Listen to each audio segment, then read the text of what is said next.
بسم اللہ الرحمن الرحیم۔ الصلاۃ والسلام علیک یا رسول اللہ۔ السلام علیکم ورحمۃ اللہ وبرکاتہ۔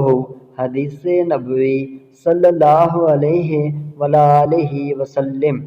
سلمہ بن اکوع رضی اللہ تعالیٰ عنہ سے مروی کہتے ہیں، ہم حضور صلی اللہ تعالیٰ علیہ وآلہ وسلم کی خدمت میں حاضر تھے۔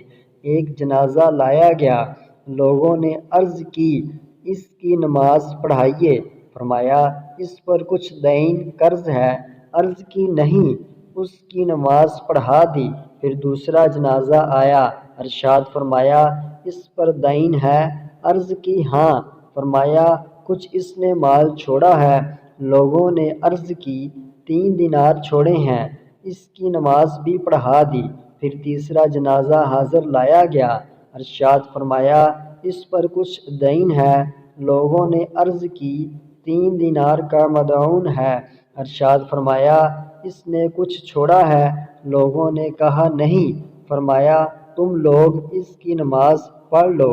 ابو قتادہ رضی اللہ تعالیٰ عنہ نے عرض کی، یا رسول اللہ صلی اللہ تعالیٰ علیہ وآلہ وسلم، حضور صلی اللہ تعالیٰ علیہ وآلہ وسلم نماز پڑھا دیں، دین کا ادا کر دینا میرے ذمہ ہے۔ حضور صلی اللہ تعالیٰ علیہ وآلہ وسلم نے نماز پڑھا دی۔